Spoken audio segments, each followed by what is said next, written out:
దేవుని పరిశుద్ధ నామమునకు మహిమ కలుగునుగాక. ఈ రాత్రికాల సమయంలో కూడి వచ్చినటువంటి సహోదరి సహోదరులందరికీ ప్రభువైన యేసుక్రీస్తు నామములో నా ప్రత్యేకమైన వందనాలు తెలియజేస్తూ ఉన్నాను. ఈ యొక్క సువార్త సభలను ఏర్పాటు చేసినటువంటి సుందరనగర్ క్రీస్ సంఘానికి, వాంబే కాలనీ క్రీస్ సంఘానికి, అలాగే ప్రియులు జోసెఫ్ మైకేల్ గారికి, వారి కుటుంబానికి నా ప్రత్యేకమైన వందనాలు తెలియజేస్తూ ఉన్నాను. అలాగే మమ్మల్ని అందరినీ దేవుని పరిచయలో బలపరుస్తూ ప్రోత్సహిస్తున్నటువంటి పెద్దలు దైవజనులు రత్నకిషోర్ గారికి నా ప్రత్యేకమైన వందనాలు తెలియజేస్తూ ఉన్నాను. వేదికను అలంకరించిన దైవజనులకు, వేదిక ముందు ఉన్నటువంటి దైవజనులకు కూడా నా ప్రత్యేకమైన వందనాలు. నడిపిస్తున్నటువంటి సాల్మన్ రాజు గారికి వందనాలు, మరీ వందనాలు. అంటే టైం అయిందని లేకుండా అంటాను. దేవుడు చక్కని వాతావరణాన్ని దయచేశాడు. మేము మధ్యాహ్నం ఇంటి దగ్గర బయలుదేరుతున్నప్పుడు వాతావరణం చల్లగా ఉంది. ఇక్కడికి వచ్చాక ఫోన్ చేస్తే విపరీతమైన వర్షం అంట. ప్రియులు దేవసాయం గారు మా వెనక వచ్చారు. మేము బయలుదేరేటప్పుడు చల్లగా ఉంది, పర్వాలేదు అనుకున్నాం. కానీ మేము రావడంతో అక్కడ పెద్ద వర్షం. దేవుడు కనికరించాడు. ఇక్కడ చక్కని వాతావరణాన్ని దయచేసినందుకు దేవునికి కృతజ్ఞతలు తెలియజేస్తూ ఉన్నాను. ఈ రాత్రికాల సమయంలో మనం ఆలస్యం చేయకుండా దేవుని యొక్క వాక్య భాగంలోనికి వెళ్ళడానికి ప్రయత్నం చేద్దాం. క్రైస్తవులైనటువంటి వారు ప్రార్థనకు వచ్చేటువంటి వాళ్ళ జీవితాల్లో అనేక సార్లు రక్షణ, బాప్తిస్మము, మారు మనస్సు, ప్రభురాత్రి భోజనము ఇలాంటి పదాలు వింటూ ఉంటాం. వీటన్నిటిలో దేనికి దానికి ప్రత్యేకమైనటువంటి గొప్ప విలువ ఉన్నప్పటికి కూడా మారు మనస్సు అనేటువంటిది చాలా ప్రత్యేకమైనటువంటిది. యాక్చువల్గా బైబిల్ గ్రంథంలో అంటే మీరందరూ అనుకోవచ్చు ఏమనంటే, ఇప్పుడు మారు మనసు గురించి మనకు చెప్తారా అని. మేమందరం మారు మనసు పొందినటువంటి వాళ్ళమే కదా, మారు మనసుల గురించి మాకు చెప్తారా అంటే, లూకా శుభవార్త 3వ అధ్యాయము 8వ వచనములోను, మత్తయి సువార్త 3వ అధ్యాయము 7వ వచనం, అంటే మత్తయి 3:7లోను, లూకా 3:8లోను ఒకే మాట వ్రాయబడింది. దాన్ని చదువుకొని ముందుకు వెళ్ళడానికి ప్రయత్నం చేద్దాం.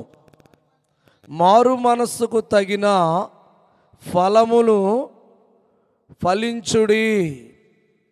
ఈ రాత్రికాల సమయంలో మనం ఏం అధ్యయనం చేయబోతున్నామంటే, మేమందరం మారు మనసు పొందాము, మేమందరం రక్షణ పొందాము, మేమందరం దేవుని బిడ్డలయ్యాము. మేము నిన్న కూడా మాట్లాడుతూ ఉన్నాను, మా స్థానిక సంఘంలో మాట్లాడుతూ, దాదాపుగా ఈ నెల 25వ తారీఖుకి నేను బాప్తిస్మం పొందినటువంటి రోజు. ఎన్ని సంవత్సరాలు అయింది ఒకసారి లెక్క చూడండి అన్నాను. అంటే ఇంతకీ మీరు ఎప్పుడు బాప్తిస్మం పొందారన్నారు. 1997లో బాప్తిస్మం పొందానన్నప్పుడు మొత్తం మీద లెక్కేశారు, 26, 27 వచ్చినాయి. సంవత్సరాలు అయితే పెరిగిపోయినాయి. మారు మనస్సుకు తగినటువంటి ఫలాలు నేను ఫలించానా? ఈరోజు ఈ వాక్యం వింటున్నటువంటి నేను, లేక నీవు, నేను, మనమందరం కూడా క్రైస్తవులో ఏంటువంటి నేను, లేక క్రైస్తవుడైనటువంటి నేను, మారు మనసుకు తగినటువంటి ఫలాలు నేను ఫలిస్తున్నానా? ఈ మారు మనస్సు అనేటువంటి పదం తెలియని వారు ఎవరు ఉండరు. మారు మనస్సు అనేటువంటి పదం అందరికీ తెలుసు, కానీ మారు మనస్సు లేని వాళ్ళు అనేక మంది ఉన్నారు. పదం అందరికీ తెలుసు, ఓ మారు మనసు నేను ఎప్పుడో పొందేశాం అంటుంటారు. కానీ మారు మనసు లేని వారు చాలామంది లోకంలో ఉన్నారు, క్రైస్తవ సమాజంలో కూడా ఉన్నాయి. ఈ రాత్రికాల సమయంలో మొదటిగా కొద్ది నిమిషాలు నేను మారు మనస్సుల గురించి మాట్లాడి, తర్వాత దాని ఫలాల గురించినటువంటి విషయాలను మీతో మాట్లాడాలనుకుంటున్నాను. ఒకవేళ మీలో నేను ఎప్పుడో పొందాను కదా అనుకుంటే, ఒకసారి మనం పొందాము కానీ దానికి తగినటువంటి ఫలాలు ఫలిస్తున్నామా లేదా అనేది ఈ రాత్రికాల సమయంలో అధ్యయనం చేయడానికి ప్రయత్నం చేద్దాం. మారు మనసు అంటే ఏంటి, మారు మనసు అంటే ఏంటి అని అనుకున్నట్లయితే దానికి పెద్ద పదాలేమి లేవు. మనస్సును మార్చుకోవడం. ఒకవేళ దానికి పర్యాయ పదాలు ఆలోచన చేస్తే దిశను మార్చుకోవడం, ఆలోచనను మార్చుకోవడం, మరొక రకం చెప్పాలంటే విధి విధానాలను మార్చుకోవడం, పద్ధతులు మార్చుకోవడం. ఒక దైవజనుడు ఏమన్నాడంటే, పాత మనస్సును విడిచి వేరొక మనస్సును కలిగి ఉండడమే మారు మనస్సు అన్నాడు. పాత మనస్సును విరిచి వేరొక మనస్సు, ఇంగ్లీష్లో అయితే రిపెంటెన్స్ అనేటువంటి పదం ఉపయోగించడం జరుగుతుంది.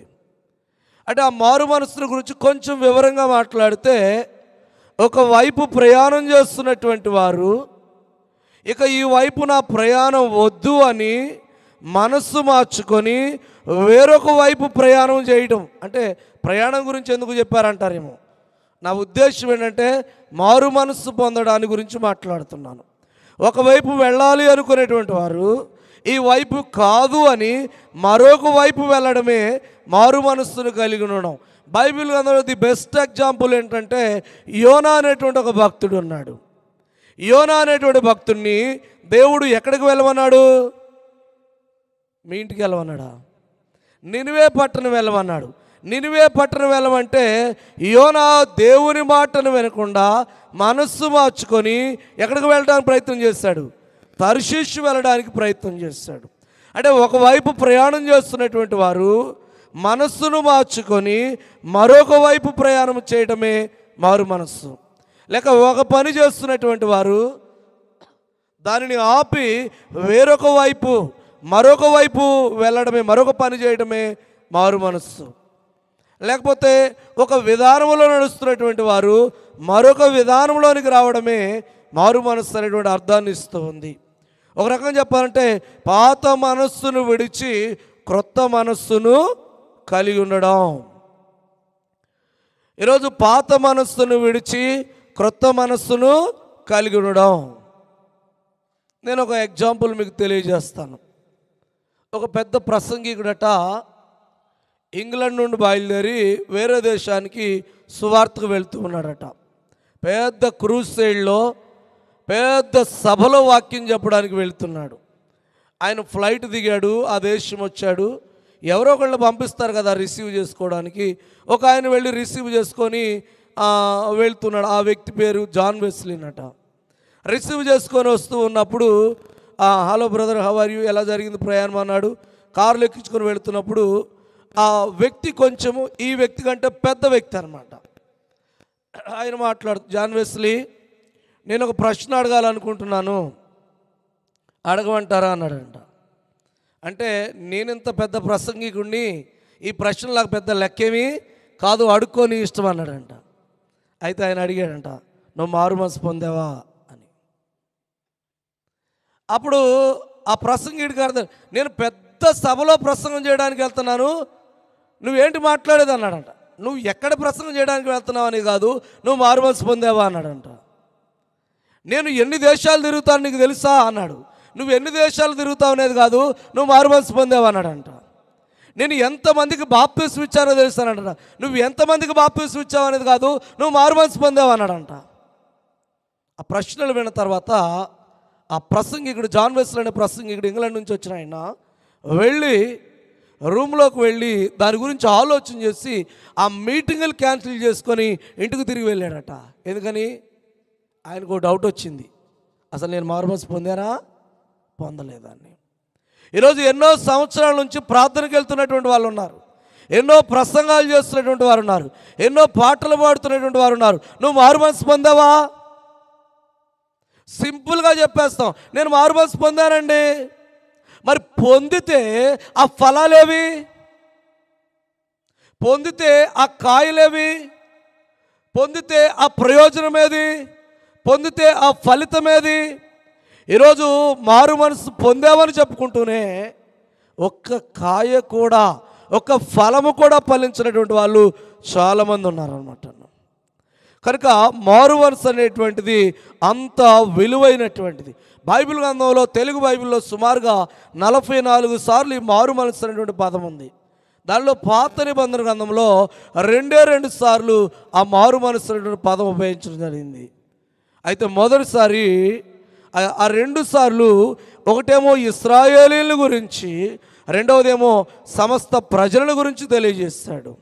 నెహెమ్యా గ్రంథము 9వ అధ్యాయము 35వ వచనములో వారు మాట్లాడుతూ, నెహెమ్యా గ్రంథం 9వ అధ్యాయం 35వ వచనంలో, వారు తమ రాజ్య పరిపాలన కాలమందు నీవు తమ ఎడల చూపించిన గొప్ప ఉపకారములను తలంచక, నీవు వారికిచ్చిన విస్తారమగు ఫలవంతమైన భూమిని అనుభవించి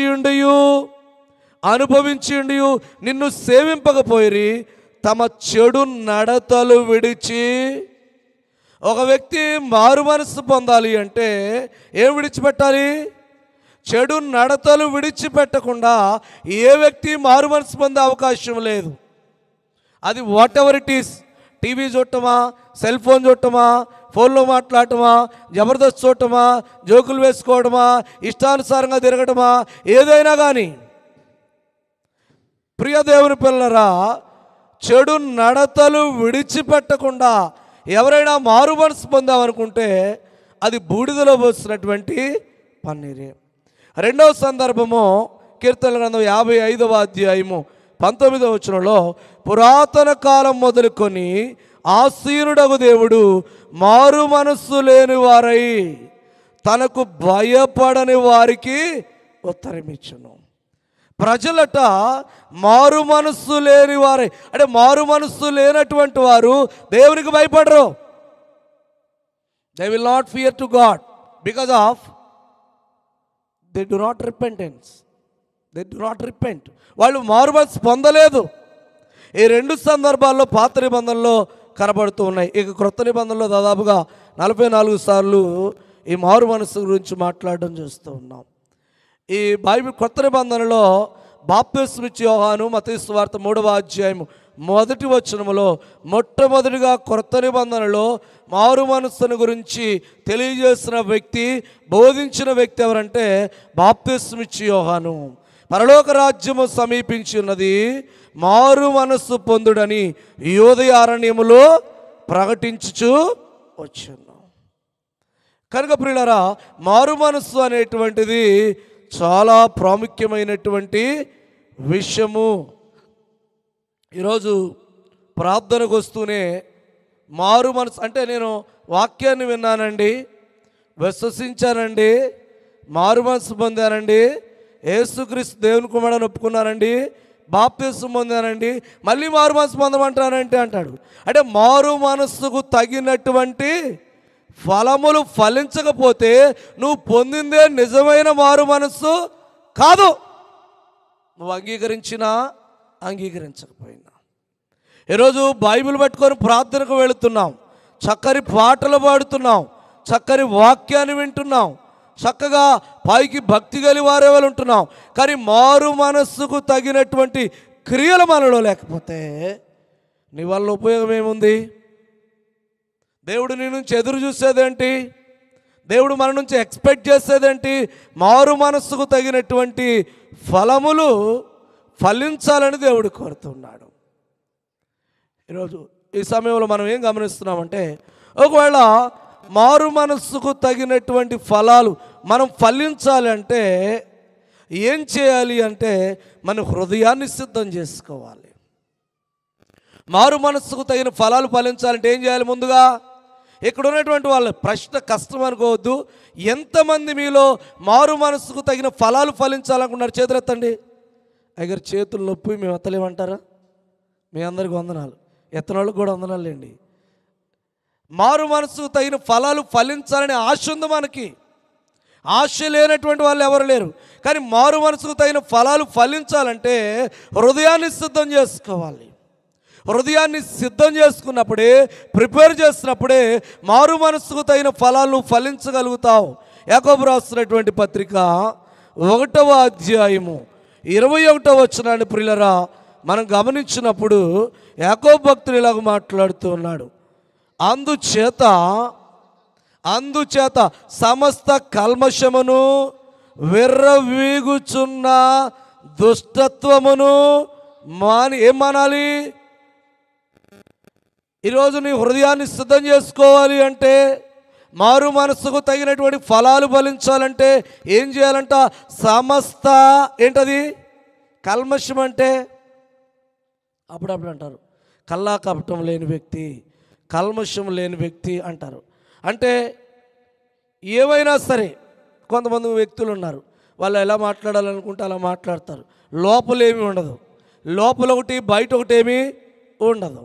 కనుక సమస్త కల్మషమును విర్రవీగుచున్న ఏంటది? దుష్టత్వం ఏం చేస్తట అమ్మా? దుష్టత్వం ఏం చేస్తట?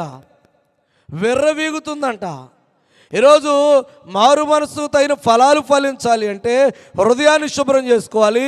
శుభ్రం చేసుకోవాలంటే విర్రవీగుచున్న దుష్టత్వమును మాని లోపల ఎక్కడా?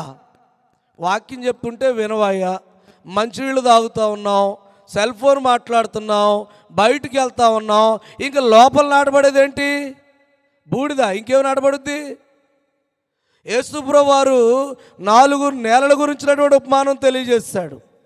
మత్తయి సువార్త 13వ అధ్యాయంలో ఉంటుంది.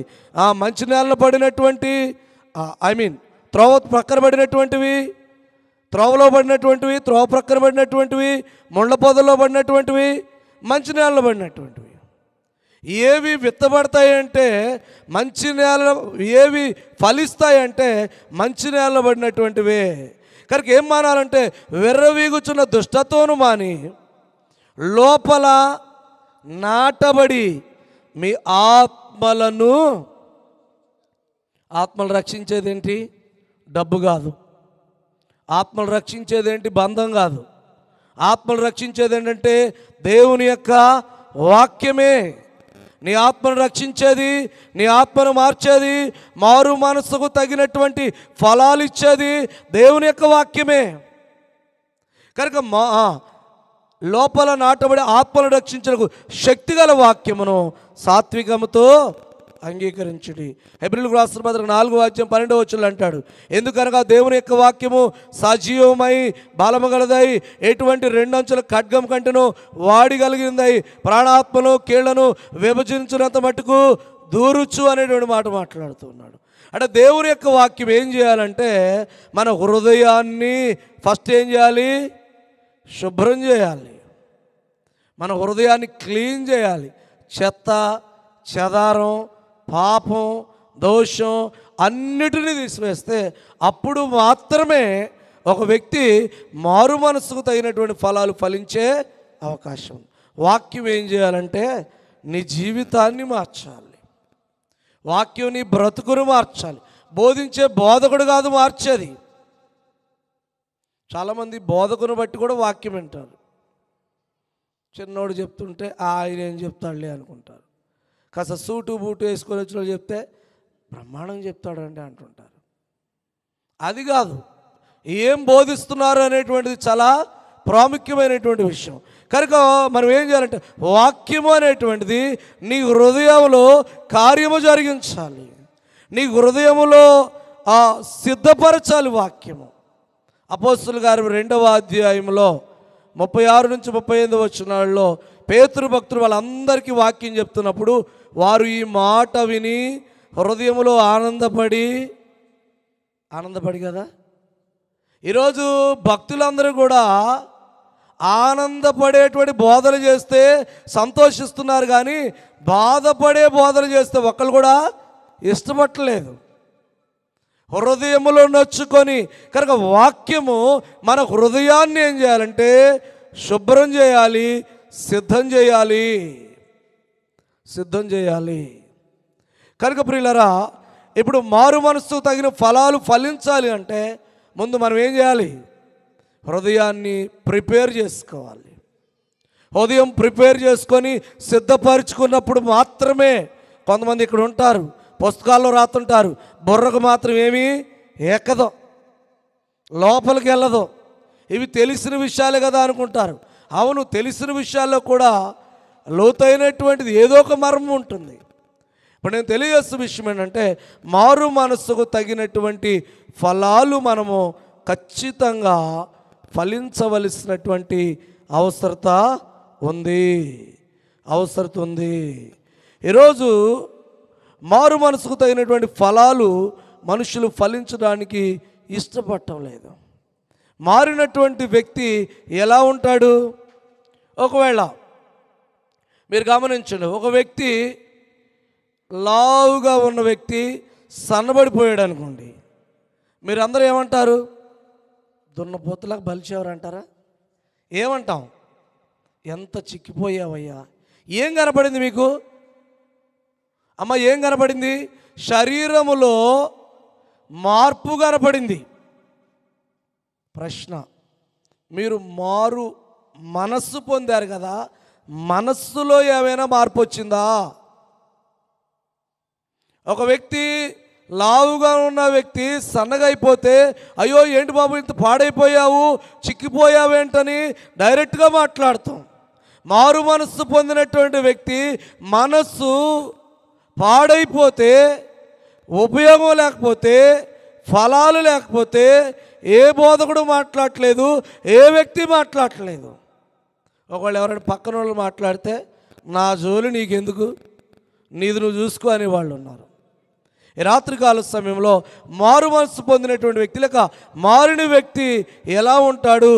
ఫలాలను ఫలించినటువంటి వ్యక్తి ఎలా ఉంటాడు? కొంతమంది అంటారు, నేను బాప్తిస్మం తీసుకున్నా, ప్రార్థనకు వస్తున్నా, ఇంకేంటండి మారాల్సిందంటే మన జీవితం అనేది మారాలి. ఈరోజు ఆ మారు మనసుకు తగిన ఫలాల్ని how can we find out? మనం ఆ ఫలాలను ఎలా చూడగలుగుతాం? ఒక వ్యక్తి శరీరంలో మార్పుని గమనిస్తూ ఉన్నాడు, మనస్సులో ఉన్నటువంటి మార్పుని, మనస్సులో ఉన్నటువంటి ఫలించినటువంటి ఫలాల్ని ఎలా గుర్తుపట్టగలుగుతాడు? క్రైస్తవుడు కాకముందు, క్రైస్తవుడు అయిన తర్వాత. What is the difference? నువ్వు క్రైస్తవుడు కాకముందు ఎలా ఉన్నావు, క్రైస్తవుడు అయిన తర్వాత ఎలా ఉన్నావు? ఏమన్నా ఫలాలు వచ్చాయా? ఒక ఆయన అంటున్నాడు, క్రైస్తవుడు కాకముందు నేను 67 కేజీలు ఉన్నానండి, క్రైస్తవుడు అయిన తర్వాత కూడా 67 ఉన్నాను. పర్వాలేదు, ఐఎమ్ ఆల్ రైట్ అంటున్నాడు. దాని గురించి మాట్లాడట్లేదు. క్రైస్తవులైన తర్వాత నువ్వు ఎవరివైనా సరే ఖచ్చితంగా మారు మనస్సుకు తగినటువంటి ఫలాలు ఫలించాలి. ఈరోజు మారు మనస్సుకు తగినటువంటి ఫలాలు ఫలించేటువంటి వ్యక్తి ఎలా ఉంటాడు? ఒకవేళ మరొక రకంగా అనుకుంటే, నేను మారు మనసు పొందాను కదా, నేనేమైనా ఫలాలు ఫలించానా? మీ దగ్గర పెన్ను పేపర్ ఉంది కదా, count it down, right it down. 1, నేను ఇది ఫలించాను. 2, ఇది ఫలించాను. 3, ఇది ఫలించాను. ఎన్ని నెంబర్లు వస్తాయో చెప్పండి. నాకు చెప్పబోతే చెప్పారు, జోసఫ్ గారికి చెప్పండి రేపు నోట్స్ రాసి. మనం ఫలించినటువంటివి నెంబర్ 1, నెంబర్ 2, నెంబర్ 3 అని రాసి చూపించండి. ఏది ఫలించాము, ఏం ఫలించాము అంటే, ఈరోజు మారు మనస్సుకు తగిన ఫలాలు క్రైస్తవుల్లో శూన్యము. మారు మనస్సు అనే పదం మాత్రమే కనబడుతుంది మన జీవితాల్లో. నేను చిన్న చిన్న విషయాలు మీతో మాట్లాడాలని అనుకుంటున్నాను. అంటే ఎక్కువగా కాకుండా చిన్న చిన్న విషయాలు. ఈరోజు క్రైస్తవులం ఏంటంటే, మనము బైబిల్ మన చేతిలో ఉంటుంది. ఎంతసేపు ఈ బైబిల్ని చదువుతున్నాం? మన చేతిలో ఉన్నటువంటి బైబిల్ని ఎంతసేపు చదువుతున్నాం?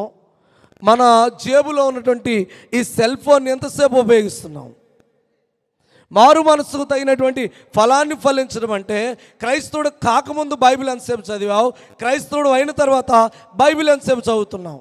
ఒకవేళ ఎవరైనా ఇక్కడ ఉన్నటువంటి వాళ్ళు, అయ్యా నేను క్రైస్తవుడు కాకముందు అర్ధగంట చదివాను, క్రైస్తవుడు అయిన తర్వాత గంట చదువుతున్నాను అన్నట్లయితే నువ్వు ఫలాలు కాస్త ఒక విషయంలో, బైబిల్ చదివే విషయంలో, కొంతమందికి బైబిల్ చదివే సమయం ఉండదు. ఈవెన్ బోధకులకు కూడాను. ఏమన్నా మీరేనా అంటే, మీరేమన్నా గొప్ప అంటే, నేను అతీతమైన వ్యక్తిని ఏం కాదు. ఆ విషయాలు మాట్లాడుతూ ఉన్నప్పుడు ఇంకా ఎంతసేపు చదవాలి, ఇంకా ఎంతసేపు చదవాలి, ఇంకా ఎంతసేపు చదవాలి, ఎంతసేపు అయినా చదవాలి. ఎందుకంటే ఆత్మలో రక్షించేటువంటి శక్తిగల వాక్యాన్ని దేవుడు అనుగ్రహించాడు కనుక బైబిల్ని ఎంతసేపు చదువుతున్నావు?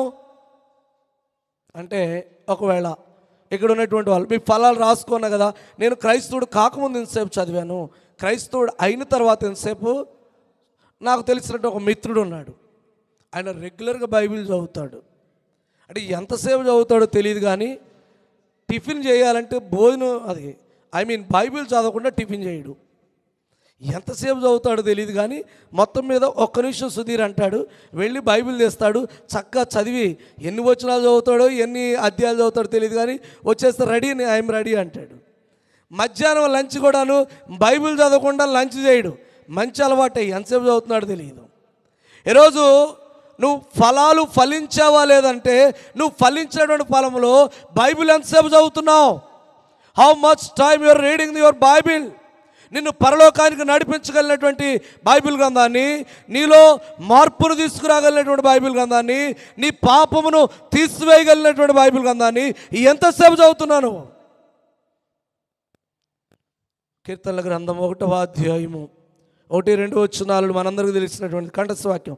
దుష్టుల ఆలోచన చొప్పున నడువక, పాపుల మార్గమున నిలువక, అపహాసకులు కూర్చుండు చోటను. అయ్యగారు ఒక ఆయన అంటున్నాడు, అయ్యా నడవకుండా, నిలవకుండా, కూర్చోకుండా ఇక నన్ను ఏం చేయమంటారు, పడుకో అంటారా అంటున్నాడు. అది కాదు అర్థం. అయితే నడవాలి, లేకపోతే నిలబడాలి, లేకపోతే కూర్చోవాలి, ఈ 3 చేయకుండా నన్ను ఏం చేయమంటున్నాడు అంటున్నాడు. అవన్నీ దుష్టుల ఆలోచన చెప్పున నేను నడవద్దని లేదు, కూర్చోవద్దని లేదు, లేకపోతే నిలవద్దని లేదు. దుష్టుల ఆలోచన చొప్పున చేయొద్దు.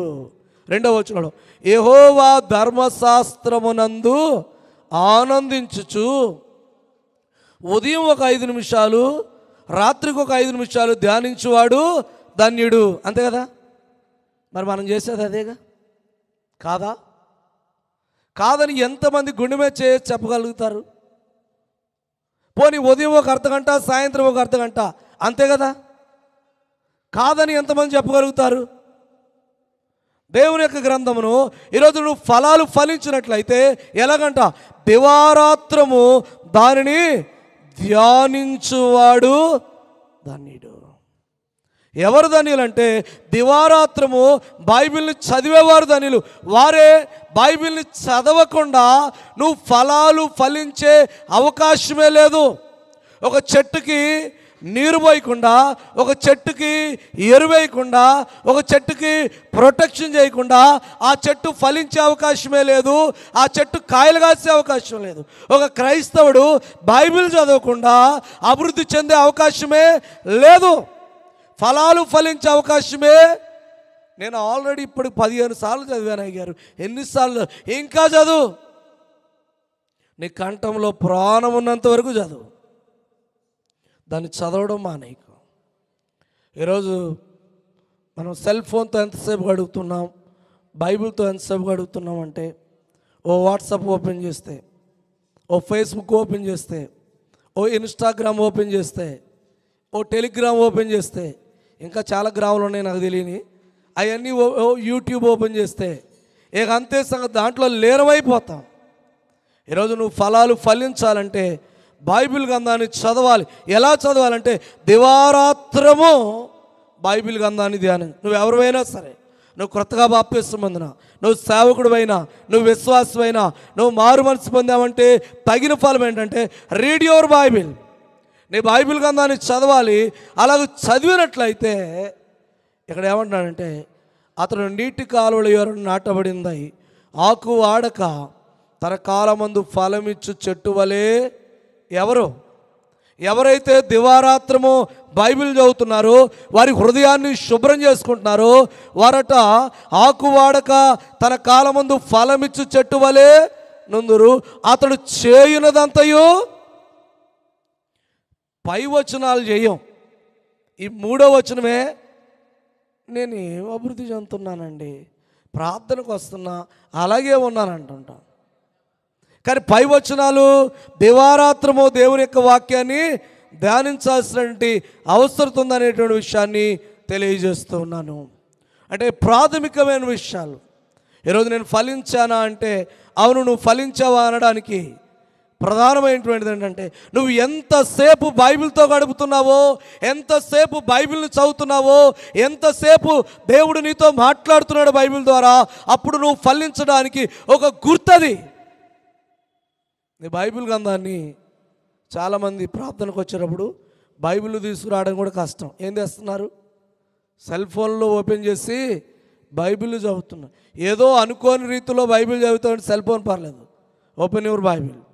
మీ బైబిల్ గ్రంథాన్ని దినము అంటే దివారాత్రులు చదవాలనే విషయాన్ని, ఫలించవనడానికి అది గుర్తు అనే విషయాన్ని తెలియజేస్తున్నాను. రెండవది ఏమన్నట్లయితే ప్రార్థన చేయడం. ఏంటది? ప్రేయర్. ప్రేయర్ అంటే మా ఊర్లో సామెత ఉంది, దేవానికి స్తోత్రం నాకు ఆత్రం అని. భోజనం ముందు ప్రార్థన చేయమన్నారంట. భోజనం పెట్టి దేవానికి స్తోత్రం నాకు ఆత్రం అంటే కానిస్తుంది అన్నట్టు. ఈరోజు ఎంతసేపు ప్రార్థన చేస్తున్నామంటే, ఈరోజు మారు మనసుకు తగినటువంటి ఫలాలు ఫలించే మనం ఎంతసేపు ప్రార్థన చేస్తున్నాం? రెండో ప్రశ్న, ఎన్నిసార్లు ప్రార్థన చేస్తూ ఉన్నాం? ఎంతసేపు ప్రార్థన చేస్తూ ఉన్నాం? రెండవది, ఎన్నిసార్లు ప్రార్థన చేస్తూ ఉన్నాం? ఎన్నిసార్లు అంటే నిజంగా సహజంగా మనుషులు ఉదయం లేచినప్పుడు, రాత్రి పడుకునేటప్పుడు, బైబిల్ గ్రంథంలో ఉన్నటువంటి భక్తులు ఎన్నిసార్లు ప్రార్థన చేస్తారు? దానియేలు గ్రంథం మీరు గమనించినట్లయితే 6వ అధ్యాయం 10వ వచనంలో మాట్లాడుతూ ఉన్నాడు.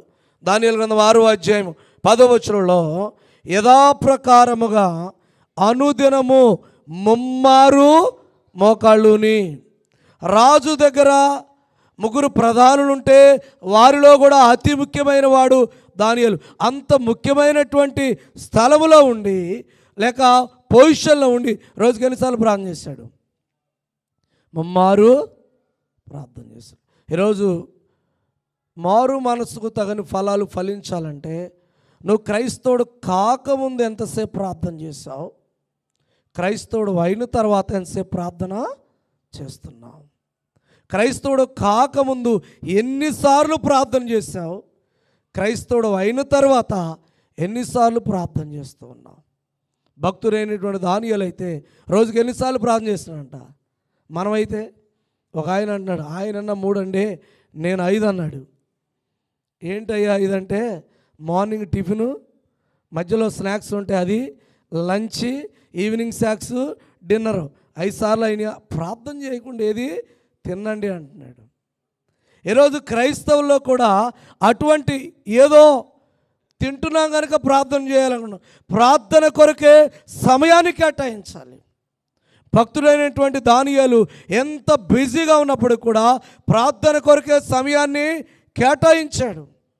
అక్కడ యథాప్రకారముగా అనుదినము ముమ్మారు మోకాళ్ళు అంటున్నాడు.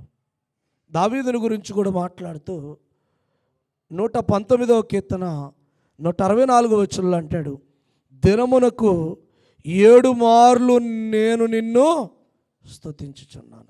అక్కడ యాక్చువల్గా ప్రేయర్ అనలేదు, అక్కడ దినమునకు 7 మార్లు నేను నిన్ను ఎన్నిసార్లు? రాజు అయినటువంటి దావీదుకు కూడా 7 సార్లు నేను నిన్ను స్తుతించుచున్నాను అన్నాడు అనమాట. ఈరోజు ప్రశ్న ఏంటంటే, నువ్వు మారు మనసుకు తగిన ఫలాలు ఫలించాలంటే నువ్వు రక్షణ పొందకముందు ఎన్నిసార్లు ప్రార్థన చేశావు? ఎంతసేపు ప్రార్థన చేస్తావు? ఒకసారి నోట్ చేసుకో. రక్షణ పొందిన తర్వాత, మారు మనసు పొందిన తర్వాత ఎన్నిసార్లు ప్రార్థన చేస్తున్నావు? ఎంతసేపు? ఒక ఆయన అంటున్నాడు, విస్తారమైన ప్రార్థనలో దోషాలు ఉంటాయండి, అందుకే 1 ముక్క 2 ముక్కలు ఆమేన్. పరిచయస్తులు చాలామంది ఉన్నారు, ప్రార్థన అవసరతలు కలిగిన వాళ్ళు చాలామంది ఉన్నారు, అవసరతలో ఉన్నవాళ్ళు చాలామంది ఉన్నారు, అనారోగ్యంతో ఉన్నవాళ్ళు చాలామంది ఉన్నారు.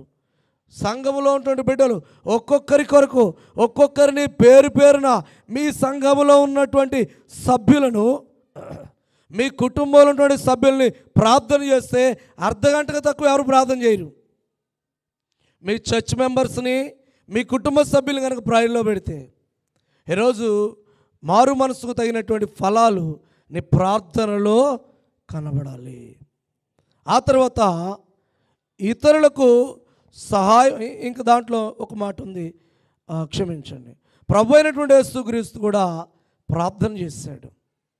మార్కు సువార్త మీరు గమనించినట్లయితే 1వ అధ్యాయం, మార్కు సువార్త 1వ అధ్యాయము 35వ వచనములో అద్భుతమైనటువంటి మాట క్రీస్తు ప్రభువుని గురించి మాట్లాడుతున్నాడు. ఆయన 10 గంటలకు లేచి, 10 గంటలు కాదా అంటే మీరు లేచే చెప్తున్నారంటారేమో. ఆయన పెందల కడనే లేచి, ఇంకను ఎంతట చీకటి, చాలా చీకటి ఉండగానే బయలుదేరి. మనం ఎక్కడ ప్రార్థన చేస్తున్నాం? ఇంట్లో. ప్రభు ఎక్కడ ప్రార్థన చేశాడు? అరణ్యంలో. అంటే ఇంటి దగ్గర నుంచి అరణ్యానికి వెళ్ళాలంటే కొంత సమయం ఏం చేయాలి? నడవాలి. ఆయన లేచి ఇంకను చాలా చీకటి ఉండగానే బయలుదేరి అరణ్య ప్రదేశమునకు వెళ్ళి అక్కడ ఏం చేస్తున్నాడు? క్రీస్తు ప్రభు అరణ్యములో ప్రార్థన చేస్తూ ఉన్నాడు. మనం ఇంట్లో ప్రార్థన చేస్తుంటే తలుపు సౌండ్ అయిందనుకో అంతే భయం వేస్తుంది. కానీ అరణ్యములో ప్రార్థన చేస్తే ఏ పులులో, ఏ సింహాలో, ఏ జంతువులో, వాటన్నిటి నుండి భయమే లేదు ప్రభువుకి. ఈరోజు ప్రార్థన చేసేటువంటి మనము ఎంతసేపు ప్రార్థన చేస్తున్నాం? కనీసం it's a simple things. Bible చదవడం అనేది క్రైస్తవులకి ప్రామాణికం. ఒక 6వ తరగతి చదివే అబ్బాయి తన సబ్జెక్ట్ చదవడం అనేది ప్రామాణికం. ఒక విద్యార్థికి తన సబ్జెక్ట్ చదవడం, సిలబస్ చదవడం అనేది ప్రామాణికం. ఈరోజు క్రైస్తవులకి ఏం ప్రామాణికం? బైబిల్ చదవడం ప్రామాణికం, ప్రేయర్ చేయటం అనేది ప్రామాణికం. మూడవదిగా గమనించినట్లయితే ఇంకా చాలా విషయాలు ఉన్నాయి. నేను అన్నిటినీ చెప్పడానికి నా సమయం లేదు. నా వెనుక దైవజనులు ఉన్నారు. క్రైస్తవులు ఎల్లప్పుడూ సత్యమునే పలకాలి. చాలా ఫెయిల్ అయిపోతున్నావేమో. ఎల్లప్పుడూ నువ్వు మారు మనసుకు తగినటువంటి ఫలాలు ఫలించడం అంటే ఎల్లప్పుడూ ఏం పలకాలి? సత్యమునే పలకాలి, నిజాన్నే పలకాలి, అబద్ధం ఆడకూడదు. క్రైస్తవుడు కాకముందు ఎలా మాట్లాడావు, క్రైస్తవుడు అయిన తర్వాత ఎలా మాట్లాడుతున్నావు? క్రైస్తవుడు కాకముందు సత్యాన్ని పలికావా, క్రైస్తవుడు అయిన తర్వాత సత్యాన్ని పలుకుతున్నావా? ఎలా ఉండాలి మనం? ఈరోజు మరి క్రైస్తవుడైన తర్వాత, మారు మనసు పొందిన తర్వాత ఎప్పుడూ కూడా మనం ఏం పలకాలి? సత్యాన్నే పలకాలి. ఎఫెసీయులకు రాసినటువంటి పత్రిక 5వ అధ్యాయము 15వ వచనంలో భక్తుడైనటువంటి పౌలు మాట్లాడుతూ ప్రేమ కలిగి ఏం చెప్పాలి? ఒక ఆయన అంటాడు, మనం నిజం చెప్తే వాళ్ళకి అర్థం కాదండి. వాళ్ళకి అర్థం కావాలంటే మనం ఏం చెప్పాలి? అబద్ధం చెప్తేనే బాగా అర్థమవుతుంది అంటుంటాడు. ప్రేమ కలిగి సత్యము చెప్పుచు మనం అన్ని విషయములలో క్రీస్తు వలె ఉండుటకు మనం అన్ని విషయములలో ఎదుగుదుము. ఫలించాలి. నీవు నేను అన్ని విషయాల్లో ఫలించాలి. సత్యమునే పలకాలి. చిన్నప్పుడు స్కూల్స్లో సత్యమునే పలుకవలెను, అబద్ధము ఆడరాదు. అబద్ధము ఆడరాదని రాసేటువంటి వాళ్ళు. ఈరోజు క్రైస్తవుల్లో కూడా నిజాయితీ అనేది, క్రైస్తవుల్లో కూడా సత్యం పలకడం అనేది అసలు నోట్లో కనబట్టం లేదు, వినబట్టం లేదు. అంటే ఎంత క్రైస్తవులు అయితే మాత్రం అండి అట్లా చెప్తేనే వాళ్ళకి అర్థమవుద్దా అంటూ ఉంటారు. అందుకే నిర్గమాకాండము 20వ అధ్యాయము 16వ వచనంలో అంటాడు, నీ పొరుగు వారి మీద అబద్ధ సాక్ష్యము. మన వాళ్ళు లేస్తే అబద్ధాలు, కలబొలి మాటలు. కనుక ప్రియమైన దేవుని పిల్లరా, నువ్వు మారు మనసుకు పొందినటువంటి తగిన ఫలము ఫలించాలంటే ఏం చేయాలంటే సత్యమనే పలకాలని దేవుని యొక్క వాక్యం పిల్లరా తెలియజేస్తూ ఉంది. ఇంకా మనం మారు మనసు తగిన ఫలాలు ఫలించాలి అంటే ఇతరులకు సహాయం చేయాలి, హెల్పింగ్ నేచర్ కలిగి ఉండాలి. ఈరోజు క్రైస్తవులైనటువంటి వారికి, క్రైస్తవులు కానటువంటి వారికి ఆ వ్యత్యాసం అనేది కనపడాలి. తెలుగులో కూడా అప్పుడప్పుడు అంటారు, సొంత లాభం కొంత మానుకు పొరుగు వారికి తోడుపడబోయి అంటూ ఉంటారు. బైబిల్ గ్రంథం కూడా ఆ మాట చెప్పింది, కాకపోతే కొంచెం పాష్గా చెప్పింది.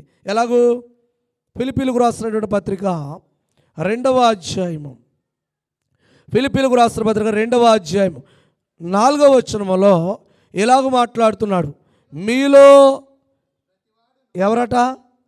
ఒకడు కాదు, మీలో ప్రతి వాడును తన సొంత కార్యములను మాత్రమే గాక ఇతరుల కార్యములను కూడా చూడవలెను. మనం ఏమైనా ఫలించామా? ఒకసారి ఆలోచన చేయాలి. బైబిల్ చదవడంలో ఫలించామా? ప్రార్థన చేయడంలో ఫలించామా? సత్యాన్ని పలకడంలో ఫలించామా? ఇతరులకు సహాయం చేయడంలో ఫలించామా? ఏం ఫలించాం? ఒక ఆయన ఫలించాం, బూడిద. ఏం ఫలించలేదు. వస్తున్నాం, వెళ్ళిపోతున్నాం. మా దగ్గర కాంతారావు గారు దైవజనులు ఉన్నారు. ఆయన చెప్తుండే, ఈరోజు క్రైస్తవుల పరిస్థితి బట్టల కొట్టులో బొమ్మ పరిస్థితి అయిందంట. బట్టల కొట్టులో బొమ్మను ఏం చేస్తారు? తెల్లవారేసరికి ఎదరవైపు తిప్పుతారు, సాయంత్రం అయ్యేసరికి షాప్ క్లోజ్ చేసినప్పుడు లోపల వైపు తిప్పుతారు, అంతే. ఇప్పుడేమో ఎదరుగుంటుంది. మనం జనాల్లో ఉన్నప్పుడేమో అలా కనపడతాం, మళ్ళీ ఇంటికి రావడంతోనే మామూలే. ఈరోజు క్రైస్తవులు ఖచ్చితంగా మారు మనస్సుకు తగినటువంటి ఫలాలు మనము ఫలించాలి. చాలా ఉన్నాయి, కానీ కొన్నిటిని ప్రాథమికమైన విషయాల్ని తెలియజేస్తూ ఉన్నాను. కనుక మత్తయి సువార్తలో కూడా 5వ అధ్యాయము 40వ వచనంలో ప్రభు మాట్లాడుతూ ఉన్నాడు. మత్తయి 5:40లో, ఎవడైనా నీ మీద వ్యాజ్యం వేసి నీ అంగీ తీసుకొనగోరినడలా వారికి నీ పై వస్త్రము కూడా ఇచ్చివేయము. సహాయం చేసే విషయంలో మనకు కనుక అంగీ తీసుకున్నట్టు తెలిస్తే వాడి దగ్గర 2 అంగీలు వసూలు చేస్తాం మనం. ఒకవేళ ఎవరైనా నీ అంగీని తీసుకుంటే వ్యాజ్యం వేసి ఏం చేయాలంటున్నాడు? పై వస్త్రాన్ని కూడా, పై వస్త్రాన్ని కాదు కదా, పెన్నుకున్న పై క్యాప్ను కూడా ఇవ్వం. పెన్ను ఇచ్చినప్పుడు ఎవరైనా బ్యాంక్కి వెళ్ళాం, పెన్ను ఇవ్వండి అనగా ఏం చేస్తాం? తెలియగల వాళ్ళు అందరూ సమాధానం చెప్పాలి. బ్యాంక్కి వెళ్ళాము, వాళ్ళకి పెన్ను అవసరం వచ్చింది, మీ జేబులో పెన్ను ఉంది, పెన్ను ఇవ్వమంటే ఏం చేస్తాం? క్యాప్ మన దగ్గర పెట్టుకొని ఈ ఒట్టి పెన్ను ఇస్తాం. ఇది ఎందుకు? క్యాప్ లేకపోతే మనకి ఇస్తాడని ఆలోచన. కానీ బైబిల్ గ్రంథం ఏం చెప్తుంది? ఒకడు నీ వస్త్రాన్ని వ్యాజ్యం వేసి తీసుకున్నట్లయితే ఏమి ఇవ్వాలట? పై వస్త్రాన్ని కూడా ఇవ్వమంటే పై క్యాప్ మాత్రం ఇవ్వమనం. ఆ క్యాప్ మాత్రం అట్టే పెట్టుకుంటాం అనమాట. ఇంకా ఆ తర్వాత మాట మాట్లాడుతున్నాడు 5వ అధ్యాయంలో, చదవండి. ఒక మైలు దూరం రమ్మని నిన్ను బలవంతము చేసినాడలా వానితో 2 మైళ్ళు క్రైస్తవుల సహాయ గుణము. Help to others. ఇతరులకు సహాయం చేయాలి. నువ్వు ఏం చేయగలవు? నీ పరిధిలో చేయగలిగింది, నీ పరిధిలో, నీ స్థాయిలో ఒక క్రైస్తవునిగా మారు మనస్సుకు తగినటువంటి ఫలాలు ఫలించే దానిలో ఇతరులకు సహాయం చేయాలి. ఒకడు మైలు దూరం రమ్మని బలవంతం చేస్తున్నాడు. అలా వానితో ఎంతంట? 2 మైళ్ళు వెళ్ళము. ఈరోజు క్రైస్తవులం ఏంటంటే మనము మారు మనస్సుకు తగినటువంటి ఫలాలు ఫలించాలి అని దేవుని యొక్క వాక్యము తెలియజేస్తూ ఉంది. ఒకవేళ మీరు గమనించండి, ఒక ఆయన అంటాడు, అయ్యా ఈ మారు మనస్సుకు తగినటువంటి ఫలాలు ఎలా గుర్తుపడతాం? How can we find out? ఎలా వాటిని గుర్తుపట్టగలమంటే, ఎలాగ వాటిని కనుగొనగలమంటే మత్తయి సువార్త 7వ అధ్యాయము 17వ వచనంలో మాట్లాడుతున్నాడు. 7వ అధ్యాయము 17వ వచనం, అలాగునని ప్రతి మంచి చెట్టు మంచి ఫలములు. ఇప్పుడు ప్రశ్న ఏంటంటే, చెట్ల గురించి మాట్లాడుతున్నాడా ప్రభు? మనుషుల గురించి మాట్లాడుతున్నాడా? ఇక్కడ ఉన్నటువంటి వాళ్ళు అనుకుంటున్నారు చెట్ల గురించి కాదు అది. ప్రతి మంచి చెట్టు మంచి ఫలములు ఫలించును, పనికి మాలిన చెట్టు కాని ఫలములు ఫలించును. మంచి చెట్టు కాని ఫలములు ఫలింపునేరదు, పనికి మాలిన చెట్టు మంచి ఫలములు ఫలింపునేరదు. గుర్తుపెట్టుకోండి. మనందరికీ ఒక ప్రశ్న, ఇంతకీ మనం మంచి చెట్ట పనికి మాలిన చెట్ట? నువ్వు మంచి చెట్ట పనికి మాలిన చెట్ట? చెట్ల గురించి మాట్లాడట్లేదు, అది పనికొచ్చే చెట్ట, పనికిరాని చెట్ట? ఒక ఆయన అసలు నేను చెట్టే కాదు, నేను మనిషిని అంటున్నాడు. యేసు ప్రభువారు మనుషుల గురించే మాట్లాడుతున్నాడు, చెట్ల గురించి మాట్లాడట్లేదు. మీ ఇంట్లో ఉన్న చెట్లు కాయలు కాయాలనే దాని గురించి మాట్లాడట్లేదు. ఈరోజు ప్రశ్న ఏంటంటే, ఈ సభలో ఉన్నటువంటి నీవు మంచి చెట్టువా, పనికిమాలిన చెట్టువా? అంత డైరెక్ట్గా అడిగితే ఎట్లా చెప్తామండి అంటారు. ఎలా చెప్తామంటే అక్కడ చెప్తున్నాడు, మంచి చెట్టు మంచి ఫలాలు.